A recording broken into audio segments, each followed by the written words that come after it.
Hi hello ವೀಕ್ಷಕರೇ, ನಿಮಗೆಲ್ಲರಿಗೂ ನನ್ನ ಯೂಟ್ಯೂಬ್ ಚಾನಲ್ಗೆ ಸ್ವಾಗತ.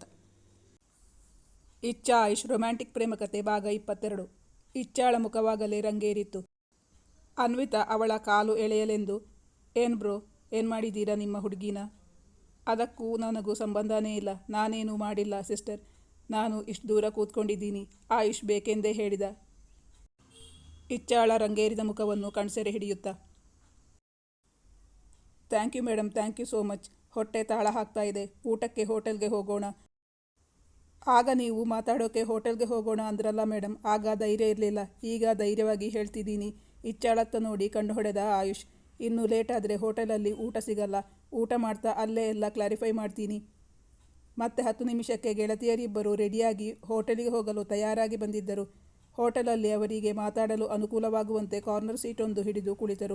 ಗೆಳತಿಯರಿಬ್ಬರು ಅಕ್ಕಪಕ್ಕ ಕುಳಿತರೆ ಆಯುಷ್ ಅವರ ಎದುರುಗಡೆ ಕುಳಿತಿದ್ದ. ಮೆನು ಕಾರ್ಡನ್ನು ಅವರತ್ತ ಸರಿಸಿ ಆಯುಷ್ ಹೇಳಿದ, ನಿಮಗೇನು ಬೇಕೋ ಹೇಳಿ. ಅನ್ಯಾಯ ಆಗೋಯ್ತು, ಮೊದಲೇ ನೀವು ಟ್ರೀಟ್ ಕೊಡಿಸ್ತೀನಿ ಅಂದಿದ್ರೆ ಸಂಜೆ ತಿಂಡಿನೂ ತಿಂತಾ ಇರಲಿಲ್ಲ, ಹೇಳಿದಳು ಅನ್ವಿತಾ. ಅದಕ್ಕೇನಂತೆ, ಈಗ ರಾತ್ರಿದು ನಾಳೆ ಬೆಳಗಿದ್ದು ಎಲ್ಲ ಸೇರಿಸಿ ಅದೆಷ್ಟು ತಿಂತೀರೋ ನಾನು ನೋಡ್ತೀನಿ. 2 ATM ಕಾರ್ಡ್ ಇದೆ ನನ್ನ ಹತ್ರ, ಡೋಂಟ್ ವರಿ. ಆಯುಷ್ ನಗುತ್ತಾ ಹೇಳಿದ. ಗೆಳತಿಯರ ಸೆಲೆಕ್ಷನ್ ಆಗುತ್ತಿದ್ದಂತೆ ಬೇಬಿಕಾರ್ನ್ ಮಂಚೂರಿಯನ್, ಮಸಾಲ ಪಾಪಡ್ ಮೊದಲು ಕೊಡಿ, ಆಮೇಲೆ 10 ನಿಮಿಷ ಬಿಟ್ಟು ತಂದೂರಿ ರೋಟಿ, ಮಶ್ರೂಮ್ ಕರಿ, ಪಾಲಕ್ ಪನ್ನೀರ್ ತಂದು ಕೊಡಿ ಎಂದು ಹೇಳಿದ ಆಯುಷ್. ಬಳಿಕ ಆಯುಷ್ ಮಾತಿಗೆ ಆರಂಭಿಸಿದ, ಈಗ ನಾನು ಡೈರೆಕ್ಟಾಗಿ ವಿಷಯಕ್ಕೆ ಬರ್ತಾ ಇದ್ದೀನಿ. ನೀತಿ ನನ್ನ ಚಿಕ್ಕಪ್ಪನ ಮಗಳು ತಂಗಿ, ಅವಳಿರೋದು ಬಾಂಬೈನಲ್ಲಿ. ನಮ್ಮ ಫ್ಯಾಮಿಲಿಯಲ್ಲಿ ಅಂದರೆ ಡ್ಯಾಡ್ ಅಣ್ಣ ತಮ್ಮಂದಿರ ಪೈಕಿ ಅವಳೊಬ್ಬಳೇ ಹುಡುಗಿ ಇರೋದು. ಸೊ ಡ್ಯಾಡಿಗೆ ಅವಳು ಮಗಳೇ. ಅವಳು ನನ್ನಿಂದ 6 ತಿಂಗಳು ಚಿಕ್ಕವಳಷ್ಟೇ. ಅವಳ ಮೊದಲ ಮದುವೆ ಸಕ್ಸಸ್ ಆಗಿರಲಿಲ್ಲ, ಡೈವೋರ್ಸ್ ತಗೊಂಡ್ಲು. ಇತ್ತೀಚೆಗೆ ಅವಳು 2ನೇ ಮದುವೆ ಆಗಿದ್ಲು, ಅದು ರಿಜಿಸ್ಟರ್ ಮದುವೆ. ಅವಳಿಗೆ ಗಿಫ್ಟ್ ಕೊಡೋಕೆ ಅಂತ ಒಂದು ಸಾರಿ ಪರ್ಚೇಸ್ ಮಾಡಿ ಇಟ್ಕೊಂಡಿದ್ವಿ. ಇಚ್ಛಾ, ನಿಂಗೆ ನೆನಪಿರಬಹುದಲ್ವಾ, ಆವತ್ತು ನಾವಿಬ್ಬರು ಸಿಟಿಲಿದ್ದಾಗ ಡ್ಯಾಡ್ ಒಂದು ರೇಷ್ಮೆ ಸೀರೆ ತಗೊಂಡು ಬರೋಕೆ ಹೇಳಿದ್ದು, ನಾವು ತಗೊಂಡು ಬಂದಿದ್ದು ನೆನಪಿದೆಯಲ್ಲ? ಹೌದು ನೆನಪಿದೆ, ನಾನು ಅದನ್ನು ಅಂಕಲ್ ಕೈಯಲ್ಲಿ ಕೊಟ್ಟಿದ್ದೆ, ಉತ್ತರಿಸಿದಳು ಇಚ್ಛಾ. ಆ ಸಾರಿ ಅವಳಿಗೋಸ್ಕರನೇ ನಾವು ಪರ್ಚೇಸ್ ಮಾಡಿದ್ದು, ಆದರೆ ಅದರ ಕಲರು, ಪ್ಯಾಟರ್ನು, ಡಿಸೈನು ಯಾವುದೂ ಅವಳಿಗೆ ಇಷ್ಟ ಆಗಿರಲಿಲ್ಲ.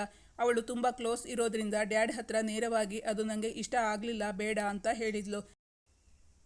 ಇಷ್ಟ ಆಗದೆ ಇರೋದನ್ನು ಕೊಡೋಕ್ಕಾಗಲ್ವಲ್ಲ, ಅವಳನ್ನು ಕರ್ಕೊಂಡು ಹೋಗಿ ಅವಳಿಗೆ ಇಷ್ಟ ಆಗಿರೋ ಸಾರಿ ತೆಗೆದುಕೊಡೋಕೆ ಡ್ಯಾಡ್ ನನ್ನ ಹತ್ರ ಹೇಳಿದರು.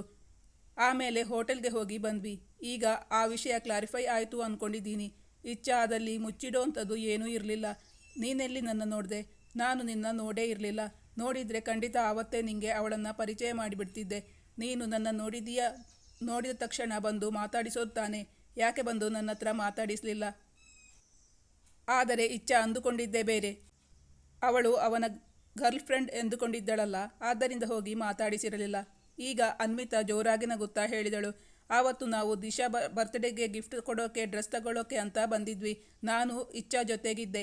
ಶೋರೂಮ್ ಒಳಗೆ ಬರ್ತಿದ್ದಂಗೆ ನಿಮ್ಮನ್ನು ನೋಡಿದ್ವಿ. ಇಚ್ಛಾ ಅಲ್ಲೇ ಸ್ಟ್ಯಾಚ್ಯೂ ಆಗಿಬಿಟ್ಟಿದ್ಲು, ಏನು ಅಂತ ನನ್ನ ಹತ್ರನೂ ಹೇಳಿಲ್ಲ. ಫುಲ್ ಅಪ್ಸೆಟ್ ಆಗಿಬಿಟ್ಟಿದ್ಲು. ಆಮೇಲೆ ಆ ಶಾಪ್ದಿಂದ ಹೊರಗೆ ಬಂದು ಬೇರೆ ಶಾಪ್ಗೆ ಹೋಗಿ ಡ್ರೆಸ್ ಸೆಲೆಕ್ಟ್ ಮಾಡಿದ್ವಿ. ಆ ಡ್ರೆಸ್ ಕೂಡ ಸೆಲೆಕ್ಟ್ ಮಾಡೋಕೆ ಇಚ್ಛಾ ಕೈಲಿ ಆಗಿರಲಿಲ್ಲ, ಅಷ್ಟು ಅಪ್ಸೆಟ್ ಆಗಿಬಿಟ್ಟಿದ್ಲು ಇಚ್ಛಾ. ಮತ್ತೆ ನಿಮ್ಮ ಬೆಡ್ರೂಮಲ್ಲಿ ವಿಚಾರಿಸಿಕೊಂಡಳು ಇಚ್ಛಾ. ಅದೊಂದು ಕ್ಲಾರಿಫಿಕೇಶನ್ ಬಾಕಿ ಇತ್ತಲ್ಲ? ಇಚ್ಛಾ ಅಂದು ಅವನ ಬೆಡ್ರೂಮಿಗೆ ಹೋಗುವಾಗ ಅಲ್ಲಿ ನಗು ಕೇಳಿಸಿತ್ತವಳಿಗೆ. ಇಚ್ಛಾ, ಮಧ್ಯಾಹ್ನ ಊಟ ಆದಮೇಲೆ ಡ್ಯಾಡ್ ಒಂದು 10 ನಿಮಿಷ ಮಲಗ್ತಾರೆ, ಆಗ ಅವರೇ ನನ್ನ ರೂಮಿಗೆ ಕಳಿಸಿದ್ದು ಅವಳನ್ನು. ನನ್ನ ಲ್ಯಾಪ್ಟಾಪಲ್ಲಿ ಹಿಂದಿ ಫಿಲಮ್ ನೋಡ್ತಾ ಇದ್ಲು, ಆವಾಗ ನಕ್ಕಿರ್ಬೋದು ಅವಳು. ಪರ್ಟಿಕ್ಯುಲರ್ ಆಗಿ ಇಂಥದೇ ಅಂತ ಹೇಳೋಕೆ ನೀನು ಎಷ್ಟೊತ್ತಿಗೆ ಬಂದೆ ಅಂತ ಗೊತ್ತಿಲ್ಲ. ನಿಂಗೆ ಸಾಕ್ಷಿ ಬೇಕು ಅಂದರೆ ಅವನು ತನ್ನ ಸೆಲ್ಫೋನಲ್ಲಿ ಏನೋ ಹುಡುಕುತ್ತಿದ್ದ. ಅವನು ಪ್ರಾಮಾಣಿಕವಾಗಿ ಉತ್ತರಿಸುತ್ತಿದ್ದಾನೆ ಎಂದು ಅರ್ಥವಾಗಿತ್ತು ಇಬ್ಬರಿಗೂ. ಏನೂ ಬೇಡ, ಸಾರಿ, ನಾನು ನಿಮ್ಮನ್ನು ತಪ್ಪಾಗಿ ಅರ್ಥೈಸಿಕೊಂಡಿದ್ದು ತಪ್ಪು ನಂದೆ, ಒನ್ಸ್ ಅಗೈನ್ ಸಾರಿ. ಇಚ್ಛಾ ಎದುರಿಗಿದ್ದ ಅವನ ಕೈಯನ್ನು ತನ್ನ ಕೈಯಲ್ಲಿಟ್ಟುಕೊಂಡು ಅವನ ಕ್ಷಮೆ ಯಾಚಿಸಿದಳು. ಅಷ್ಟರಲ್ಲಿ ಮಂಚೂರಿಯನ್ ಮತ್ತು ಮಸಾಲ ಪಾಪಡ್ ಬಂದಿತ್ತು. ತಗೊಳ್ಳಿ. ಬರೀ ಸಾರಿ ಕೇಳಿದರೆ ನಿನ್ನ ಯಾರು ಬಿಟ್ಕೊಡ್ತಾರೆ? ಇಚ್ಛಾ, ನೀನು ನನ್ನಿಂದ ದೂರ ಇದ್ದು ತುಂಬ ದೊಡ್ಡ ತಪ್ಪು ಮಾಡಿದೀಯಾ, ಅದಕ್ಕೆ ಪನಿಷ್ಮೆಂಟ್ ಬೇಡವಾ?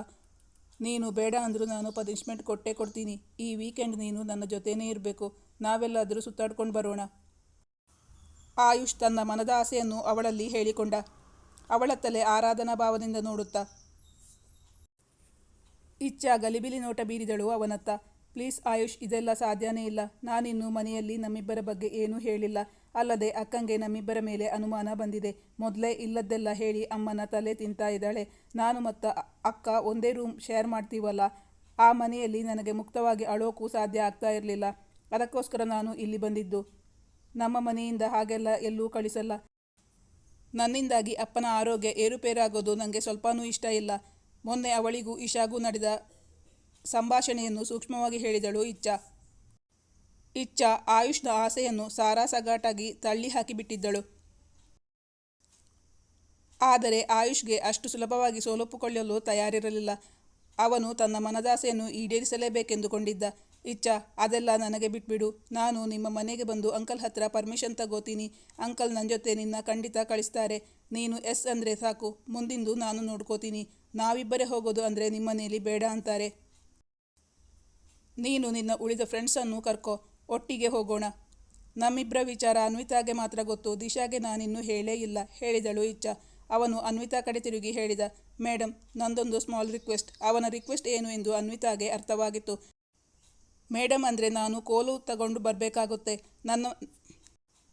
ನನ್ನ ಅನ್ವಿತಾ ಅಂತ ಕರೆದ್ರೆ ಸಾಕು.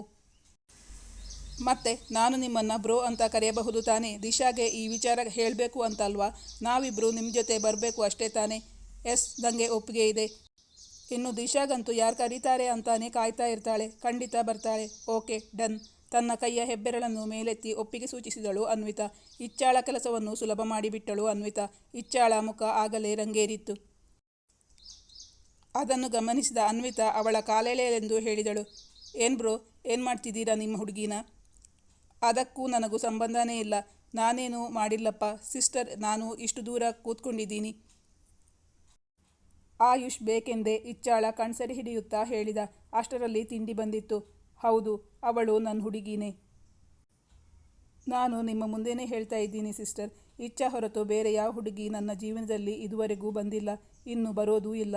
ಹೌದು, ಅವನ ಪ್ರೀತಿ ಪ್ರಾಮಾಣಿಕವಾದದ್ದು, ಅದನ್ನು ಸಂದೇಹ ಪಡುವ ಅಗತ್ಯವೇ ಇರಲಿಲ್ಲ. ನಿಮ್ಮ ಜೀವನದಲ್ಲಿ ಇಚ್ಛಾ ಒಬ್ಬಳೇ ಹುಡುಗಿ ಇರೋದು ಅಂತ ಪ್ರೂವ್ ಮಾಡೋಕೆ ನಿಮಗೆ ಇರೋ ಸೊಲ್ಯೂಷನ್ ಏನು ಗೊತ್ತಾ? ಮದುವೆಯಾಗೋದು. ಮತ್ತ್ಯಾಕೆ ತಡೆ ಮಾಡ್ತೀರಾ? ಆದಷ್ಟು ಬೇಗ ನೀವಿಬ್ಬರು ಮದುವೆ ಆಗೋತಾನೆ. ಅನ್ವಿತಾ ಅವರಿಬ್ಬರನ್ನು ಬದಲಿಸಿ ನೋಡುತ್ತಾ ಹೇಳಿದಳು. ಆಯುಷ್ ಉತ್ತರಿಸಿದ, ನಾನೇನು ರೆಡಿಯಾಗಿದ್ದೀನಿ ಮೇಡಮ್. ನಿಮ್ಮ ಫ್ರೆಂಡ್ ಇದಕ್ಕೆ ಒಪ್ಕೋಬೇಕಲ್ಲ. ಇಚ್ಛಾ ಹೇಳಿದಳು, ಅಕ್ಕಂಗೆ ಮದುವೆ ಆಗುವ ತನಕ ನಾನು ಮದುವೆ ಆಗೋಕ್ಕೆ ಸಾಧ್ಯ ಇಲ್ಲ. ನನ್ನಿಂದಾಗಿ ಬೇರೆಯವರಿಗೆ ಹರ್ಟ್ ಆಗೋದು ನನಗೆ ಇಷ್ಟ ಆಗಲ್ಲ. ಅಲ್ಲದೆ ಅಕ್ಕನ ಮದುವೆ ನಿಶ್ಚಯ ಆಗಿ ಕ್ಯಾನ್ಸಲ್ ಆಗಿರೋದು ಮನೆಯಲ್ಲಿ ಎಲ್ಲರಿಗೂ ತುಂಬ ನೋವಿದೆ. ಅವಳ ಮನೆಯ ಪರಿಸ್ಥಿತಿ ಹಾಗಿತ್ತಲ್ಲ. ಅನ್ವಿತಾ ಮತ್ತು ದಿಶಾ ಇಬ್ಬರೂ ಜೊತೆಗಿರುತ್ತಾರೆ ಎಂದರೆ ಇಚ್ಛಾ ಮನೆಯಿಂದ ಅವಳನ್ನು ಹೊರಗೆ ತಿರುಗಾಡಲು ಹೋಗಲು ಬಿಡುತ್ತಾರೆಂದು ಗೊತ್ತಿತ್ತು ಆಯುಷ್ಗೆ. ನಾವು ಸ್ಯಾಟರ್ಡೆ ಹೋಗಿ ಸಂಡೇ ಬಂದುಬಿಡೋಣ. ಒಂದು ನೈಟ್ ಹೋಟೆಲಲ್ಲಿ ತಂಗೋಣ. ನಿಮಗೇನು ಪ್ರಾಬ್ಲಮ್ ಇಲ್ಲ ತಾನೇ ಸಿಸ್ಟರ್? ಅನ್ವಿತಾಳನ್ನು ಕೇಳಿದ ಆಯುಷ್. ಅನ್ವಿತಾಗೆ ಅಂತಹ ಪ್ರಾಬ್ಲಮ್ ಏನೂ ಇರಲಿಲ್ಲ. ಆದರೆ ಇಚ್ಛಾಗೆ ರಾತ್ರಿ ಹೊರಗೆ ತಂಗಲು ಮನಸ್ಸಿರಲಿಲ್ಲ. ಅವಳು ವಿರೋಧಿಸಿದಳು. ಬೇಡ, ಸಂಡೇ ಬೆಳಿಗ್ಗೆ ಹೋಗಿ ನೈಟ್ ಬರೋಣ. ನಾನಂತೂ ರಾತ್ರಿ ಮನೆ ಬಿಟ್ಟು ಹೋಗೋಕ್ಕೆ ತಯಾರಿಲ್ಲ. ಅವರೇನು ನಿನ್ನ ತಿಂದು ಹಾಕಲ್ವೇ? ಜೊತೆಗೆ ನಾವಿಬ್ಬರು ಬಾಡಿಗಾರ್ಡ್ ಇದ್ದೀವಲ್ಲ. ಗೆಳತಿ ಆಯುಷ್ ಜೊತೆ ಹೋಗಲು ಹೆದರಿಕೊಳ್ಳುತ್ತಾಳೆಂದು ಅನ್ವಿತಾ ಹೇಳಿದಳು. ಇಚ್ಛಾ ತಾನೇಕೆ ಹಾಗೆ ಹೇಳುತ್ತಿದ್ದೇನೆ ಎಂಬುದಕ್ಕೆ ಕ್ಲಾರಿಫಿಕೇಶನ್ ಕೊಟ್ಟಳು. ಅದು ಹಾಗಲ್ಲ ಅನ್ವಿ. ಈಶಾ ನನ್ನ ಎನಿಮಿ ಥರ ಟ್ರೀಟ್ ಮಾಡ್ತಾಳೆ. ಅವಳ ಲವ್ ಮತ್ತು ಮದುವೆ ಕ್ಯಾನ್ಸಲ್ ಆಗೋಕ್ಕೆ ನಾನೇ ಕಾರಣ ಅಂತ ಆ ವಿಷಯದಲ್ಲಿ ಅಮ್ಮನಿಗೂ ಇಲ್ಲದೆಲ್ಲ ಹೇಳಿದ್ದಾಳೆ. ನಾನೇ ಯಾಕೆ ತೊಂದರೆನ ಮೈ ಮೇಲೆ ಎಳೆದು ಹಾಕ್ಕೋಬೇಕು? ಬೇಡ, ನಾವು ಸಂಡೇ ಬೆಳಿಗ್ಗೆ ಹೋಗುವುದಾದರೆ ಮಾತ್ರ ಬರ್ತೀನಿ. ಕಂಡವರ ನಾಲಿಗೆಗೆ ಆಹಾರ ಆಗೋಕ್ಕೆ ನನಗೆ ಇಷ್ಟ ಇಲ್ಲ. ಇಚ್ಛಾ ಇಷ್ಟೆಲ್ಲ ಮುತುವರ್ಜಿ ವಹಿಸಿಕೊಂಡರೂ ಅವಳಂದುಕೊಂಡಂತೆ ಭಾನುವಾರ ರಾತ್ರಿ ಮತ್ತೆ ಮೈಸೂರಿಗೆ ಹಿಂದಿರುಗಲು ಸಾಧ್ಯವಾಗಲಿಲ್ಲ ಅವರಿಗೆ. ಇದರಿಂದಾಗಿ ಮುಂದೆ ಇಚ್ಛಾ ತೊಂದರೆಗೆ ಸಿಕ್ಕಿ ಹಾಕಿಕೊಳ್ಳಬೇಕಾಗಿ ಬಂದುಬಿಟ್ಟಿತ್ತು. ಹಾಗಾದರೆ ಎಲ್ಲಿಗೆ ಹೋಗೋಣ? ಆಸಕ್ತಿಯಿಂದ ಆಯುಷ್ ಬಳಿ ಕೇಳಿದಳು ಅನ್ವಿತಾ. ಒಂದೇ ದಿನ ಅಂದರೆ ಇಲ್ಲಿ ಹತ್ರನೇ ಹೋಗಿ ಬರಬೇಕು. ನಾವು ಮಡಿಕೇರಿ ಸೈಡ್ ಹೋಗೋಣ. ಇರಿ, ಮೊದಲು ಇಚ್ಛಾ ಮನೆಯಲ್ಲಿ ಪರ್ಮಿಷನ್ ತಗೊಳ್ಳೋಣ. ಅದು ಕಷ್ಟದ ಕೆಲಸ. ಉಳಿದದ್ದೆಲ್ಲ ಈಸಿಯಾಗುತ್ತೆ. ನಾನು ನಾಳೆ ಅಂಕಲ್ನ ಮೀಟ್ ಮಾಡಿ ಅವರ ಪರ್ಮಿಷನ್ ತಗೋತೀನಿ.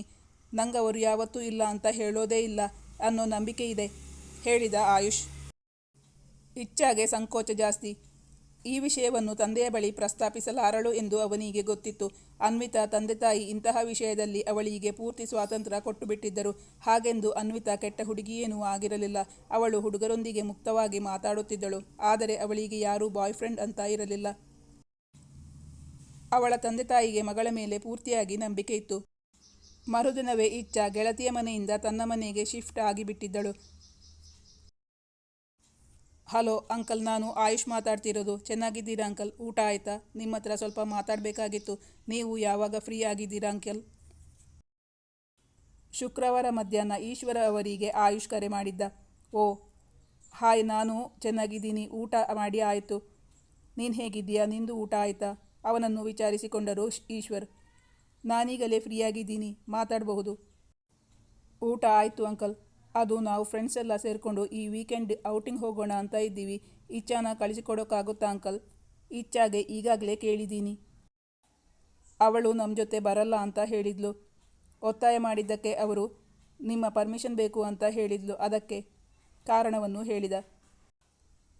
ಎಲ್ಲಿ ಹೋಗೋದು? ಯಾವಾಗ ಹೋಗೋದು? ಕೇಳಿದರು ಈಶ್ವರ್. ಅದು ಸಂಡೇ ಅರ್ಲಿ ಮಾರ್ನಿಂಗ್ ಹೋಗಿ ನೈಟ್ ಬರುವುದು.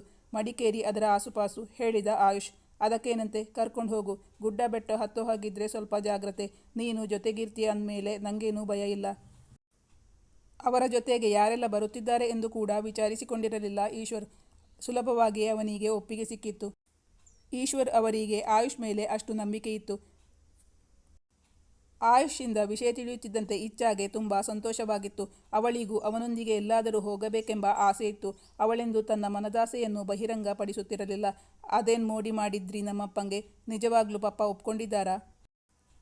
ಆಶ್ಚರ್ಯದಿಂದ ಅವನನ್ನು ಕೇಳಿದ್ದಳು ಇಚ್ಛಾ. ಎಸ್, ಬೇಕಾದರೆ ನೀನೇ ಕೇಳಿ ಕನ್ಫರ್ಮ್ ಮಾಡ್ಕೊ. ಬರ್ತಾ ಒಂದು ಪೇರ್ ಡ್ರೆಸ್ ತಗೊಳ್ಳೋಕೆ ಹೇಳು ನಿನ್ನ ಗೆಳತಿಯರಿಗೆ. ದೂರ ಹೋಗುತ್ತಿರುವಾಗ ಒಂದು ಪೇರ್ ಡ್ರೆಸ್ ತೆಗೆದುಕೊಳ್ಳುವುದು ಉತ್ತಮ ಎಂಬುದು ಅವನ ಅಭಿಪ್ರಾಯವಾಗಿತ್ತು. ಬಳಿಕ ತಕ್ಷಣವೇ ಈ ಸಂತೋಷದ ವಿಚಾರವನ್ನು ತನ್ನ ಗೆಳತಿಯರಿಗೆ ಕರೆ ಮಾಡಿ ತಿಳಿಸಿದಳು ಇಚ್ಛಾ. ವಿಷಯ ತಿಳಿಯುತ್ತಿದ್ದಂತೆ ದಿಶಾ, ಹೂವಿನ ಜೊತೆ ನಾರು ಸ್ವರ್ಗ ಸೇರಿದಂಗೆ. ನಾವು ನಿನ್ನಿಂದಾಗಿ ಈ ವೀಕೆಂಡ್ ಎಂಜಾಯ್ ಮಾಡೋ ಹಾಗಾಯಿತು, ಹೇಳಿದಳು. ಹಾಗಾದರೆ ತಿರುಗಾಡಲು ಹೋಗಿ ಏನಾದರೂ ಎಡವಟ್ಟು ಮಾಡಿಕೊಂಡಳ ಇಚ್ಛಾ? ಈ ಕಥೆಯ ಮುಂದಿನ ಭಾಗ ಮುಂದಿನ ಸಂಚಿಕೆಯಲ್ಲಿ ಮುಂದುವರಿಯುವುದು. ವೀಕ್ಷಕರೇ, ನಿಮ್ಮ ಅನಿಸಿಕೆ ಅಭಿಪ್ರಾಯಗಳನ್ನು ಕಮೆಂಟ್ ಮಾಡಿ ತಿಳಿಸಿ. Thank you for watching.